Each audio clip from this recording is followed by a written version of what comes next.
Hi, I'm Dr. Launen from Keene State College, and this is the first of a set of mini lectures which all together will constitute a lecture on the topic of transcription. Our goal is to describe transcription in E. coli as a model prokaryote and also in eukaryotes in more detail than you learned in your first year of biology classes. So you really need to know the background information, what transcription is, and the basics of base pairing, what enzymes are involved. You need to know that stuff solid so that you can add additional second year majors level detail to your knowledge base. So let's take a look at the genetic message again. And so we've defined genes already a few times in class, and I won't redefine it here, although I will say that my favorite definition is that a gene is a unit of DNA that encodes a unique RNA because it's simple and effective and applies to all scenarios. So here we see a section of a chromosome that's got 1, 2, 3 genes on it, and we're drilling in on a region of this particular gene. And we're looking at the DNA strand, just the template strand, so you know that there is another complementary and anti-parallel strand in the actual double-stranded DNA molecule that makes up the chromosome. But only one of those two strands is utilized to make RNA, and then in this case it's messenger RNA, and that messenger RNA will be used to make a polypeptide, which becomes a protein. So here's the template strand. We read the template strand in the 3 to 5' direction in order to make the corresponding messenger RNA strand. So we follow DNA to base pairing rules in that process, where there's an A in the template DNA, there's a U, because remember there's never a T in RNA, there's a U. Where there's a C in the DNA template, there will be a G in the RNA transcript. Where there's a G in the DNA template, there will be a C in the RNA transcript, and so on. And so the DNA template is read to create a messenger RNA molecule or transcript. And that messenger RNA molecule or transcript will be interpreted or read 3 nucleotides at a time. Each 3 nucleotides is referred to as a codon, and each codon is associated with one specific amino acid, tryptophan in this case. And you don't have to memorize that relationship or that pattern. You can use a codon table to look it up. So just to remind you about some terminology, this is the template strand. Transcription is another word for RNA synthesis. They mean the same things. And we do transcription in order to make any kind of RNA, whether it's messenger RNA or functional RNA such as ribosomal RNA or tRNA. So again, I'll remind you a little bit about the differences between prokaryotes, which include bacteria and also archaea, and eukaryotes when it comes to gene expression. And we talked about this in an earlier class, in an earlier lecture file, but here's a typical cartoon of a prokaryotic organism, 1 circular chromosome. And over here you can't really see from this image, but a difference in prokaryote and eukaryotes is that in eukaryotes, the genome is largely contained within an organelle called the nucleus, and it's organized into pairs of linear chromosomes. And the pairs aren't really shown here, but you'll just have to take my word for that. So because the chromosome of a prokaryotic organism is not bound up in a nucleus, the timing of transcription and translation are almost exactly the same. As soon as the gene template is used to synthesize the RNA transcript, shown in green here, at the same time, ribosomes can latch onto that transcript and they can start translating it to create the polypeptide that will ultimately be a final finished protein. It's a little different in eukaryotic systems. So in eukaryotic systems, transcription happens in the nucleus and translation happens out of the nucleus where there are ribosomes, either free-floating in the cytoplasm or associated with rough endoplasmic reticulum. So here we've got a gene and it is being transcribed to produce a precursor or pre-messenger RNA. That strand will be processed to remove introns and also to add what's called a 5' cap and a poly A tail through the process of polyadenylation.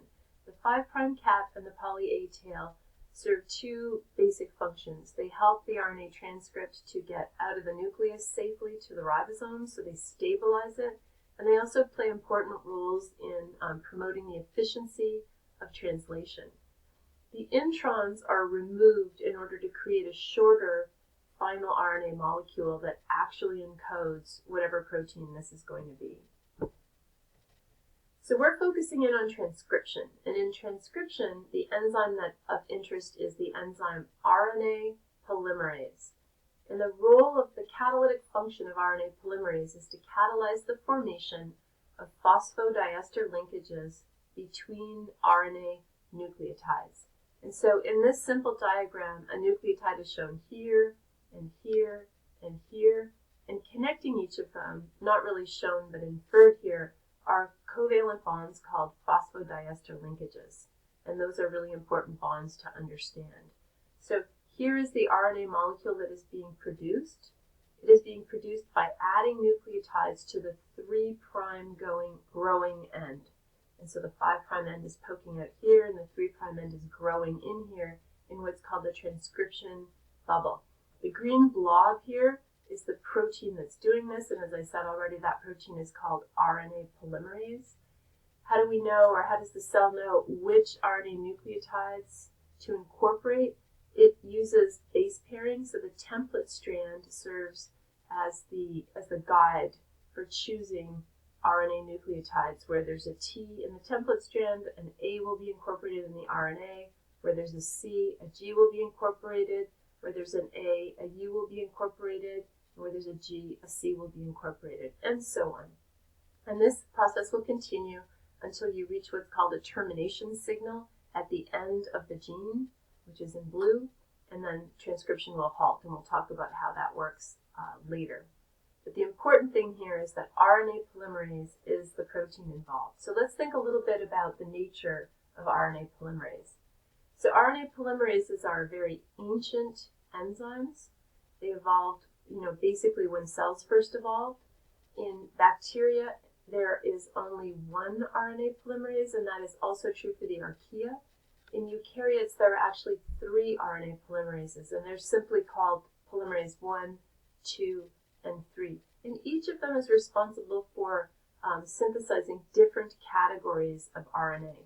So the RNA that RNA polymerase 1 synthesizes is the RNA that is found in the 28S, the 18S, and the 5.82 S are RNA molecules. So these are molecules that are part of the structure and function of the ribosome, which is what rRNA is.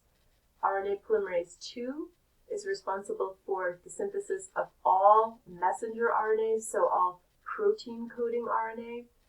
And it's also responsible for the synthesis of several categories of regulatory RNA that we'll talk a little bit about later that are important, especially in eukaryotic systems. RNA polymerase 3 is responsible for synthesizing any transfer RNAs. Those are the functional RNA molecules that carry amino acids into ribosomes during the act of translation.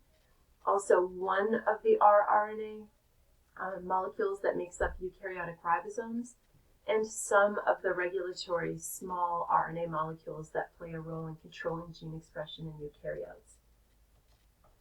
So I want to introduce you to the concept of the core and holoenzyme. And it is actually, you can arguably find different definitions for the words core enzyme and holoenzyme if you look at different textbooks or different online sources.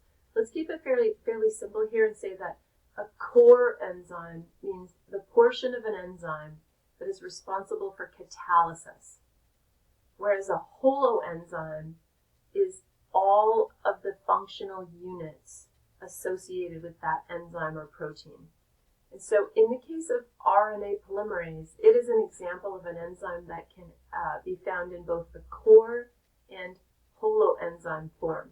So when it is entire and complete, when every possible subunit, every possible polypeptide is associated all together, and that's the holoenzyme form, what that means is you've got all of these subunits, including one that's called sigma factor. That's what that little symbol means, is sigma factor.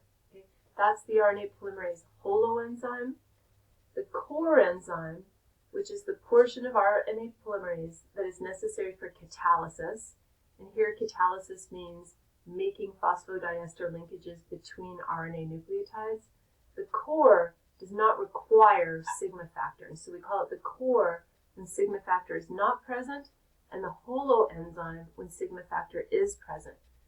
The core will be what is present in the transcription bubble during the act of transcription when it's actively occurring, and the holoenzyme will actually only occur at a fleeting moment during the initiation stage of transcription, which we'll be talking about more in one of the next mini lectures of this total lecture on transcription.